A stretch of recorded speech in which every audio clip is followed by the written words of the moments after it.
Alright, ladies and gentlemen, we are now headed on to a game number 3 of this community matchup. Ito na, nagka-atrash talk na naman yung magkalaban natin. Pero, yeah, kidding things aside, diba? They are really serious and competitive players. And syempre kahit mga wala tong bearing, kahit practice lang to, it still fuels the competitive side of the StarCraft Philippines community.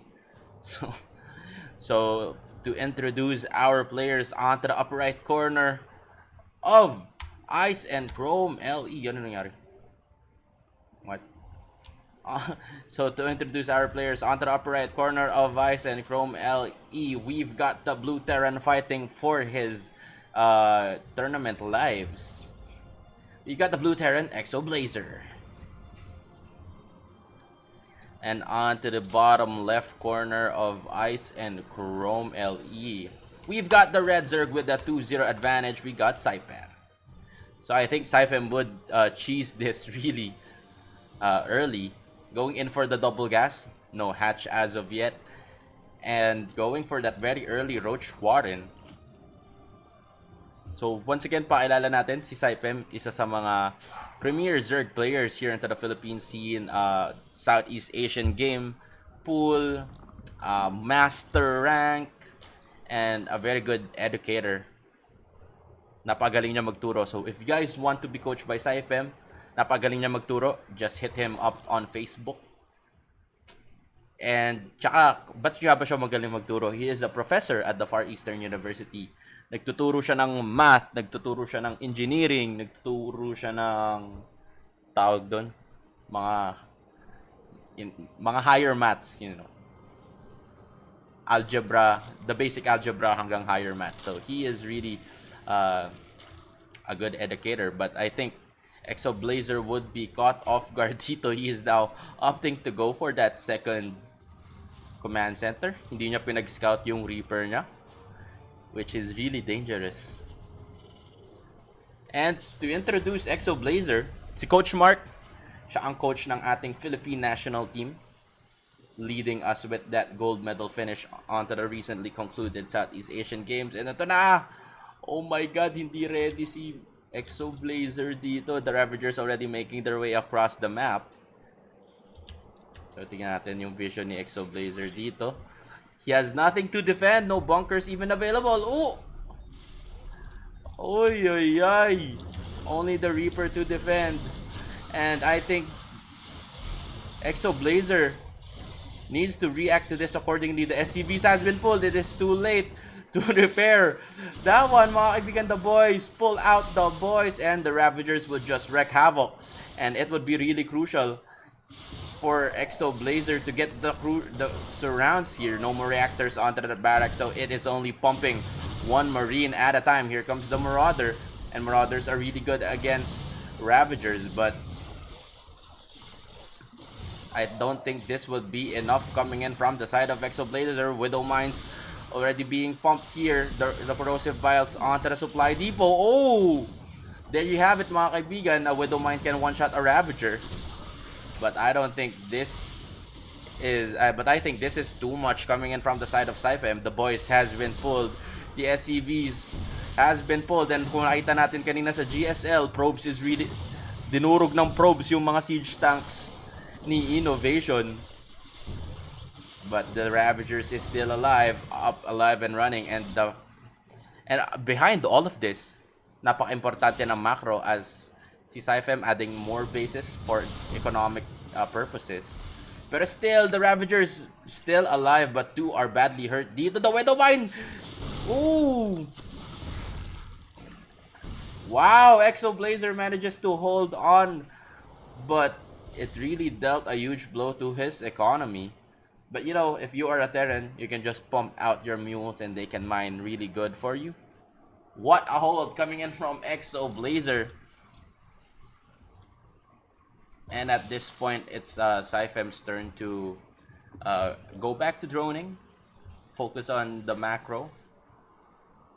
Pero I don't think ExoBlazer has anything to counter-attack as of yet. Tsaka yun yung mga pagkaamali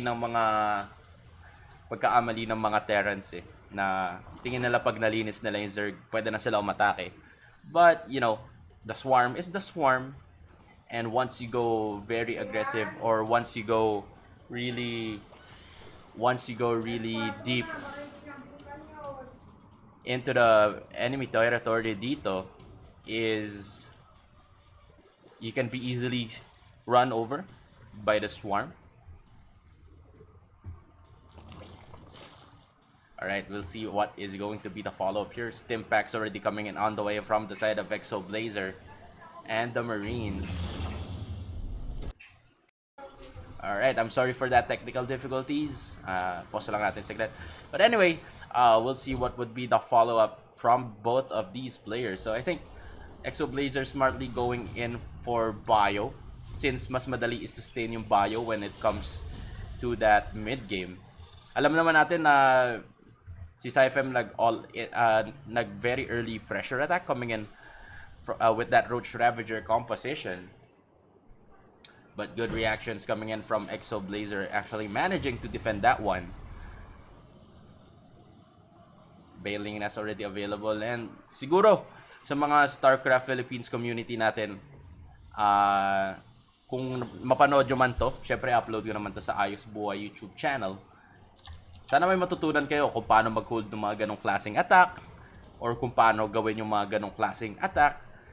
So, ayun naman ang layunin natin dito. Gusto natin na mag-improve yung mga players natin. Gusto natin na may natututunan sila. And kudos to these players. They're actually doing those kinds of strategies. So, Isynchrome LE is really interesting for me because it's really big. Tingin ko kung ibang map yung kanina, kunwari mas maliit, tapos ginawa ni Cypem yun, I think this game would be over. Kasi, una, mas maliit, mas madali sila darating.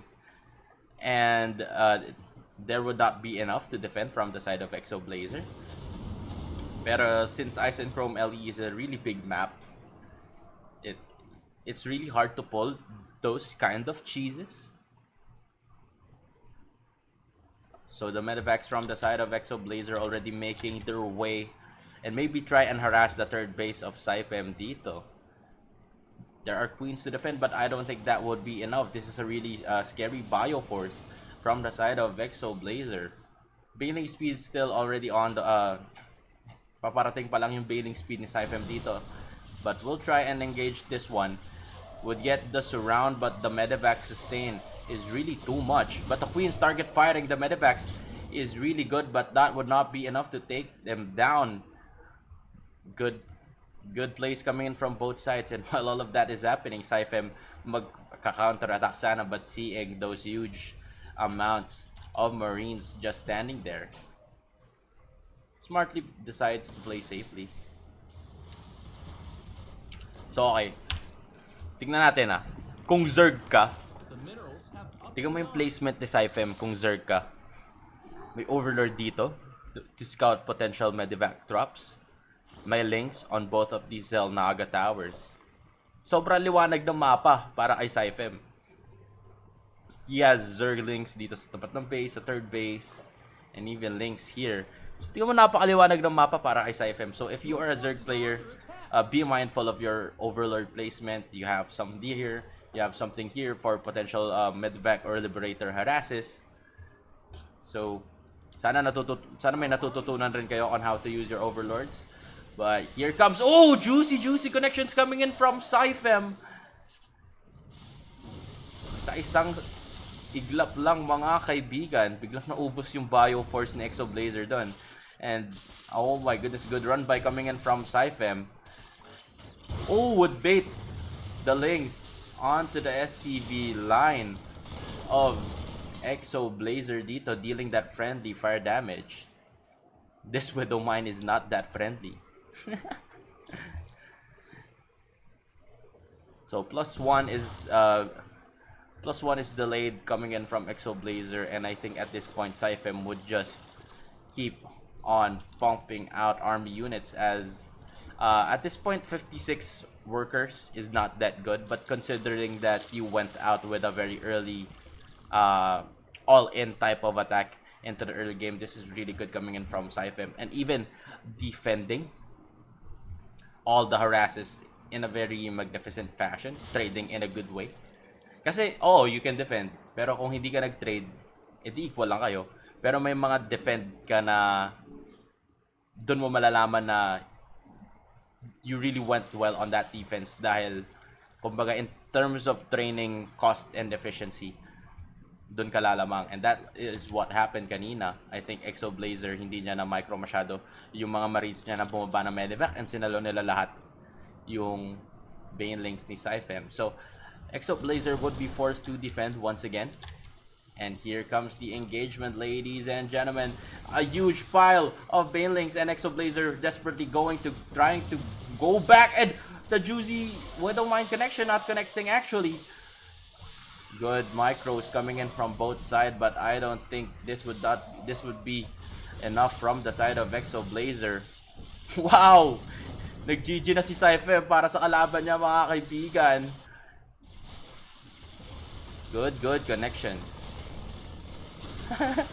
good connections onto the Banelings, onto the side of Cypem, and here comes the Mutalix to add more insult to injury, and we'll try to clean we'll try to deal more damage onto the main mineral line of ExoBlazers dito. And while all of this is happening, only 9 workers remaining onto the side of ExoBlazer. The last defense coming in from ExoBlazer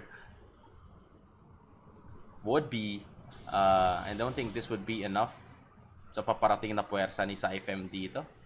26 links and 19 more Banelings being morphed.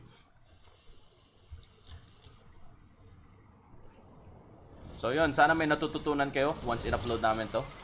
And here comes the last defense coming in from the side of ExoBlazer, and sinasalo na lang nila lahat yung Banelings. What a play coming in from Cypem, and what a surround actually coming in from the side of Cypem. And I think this would be enough. GG has not yet been called, pero good plays coming in from Cypem. I think he would just get the 3-0 advantage against ExoBlazer. Good plays.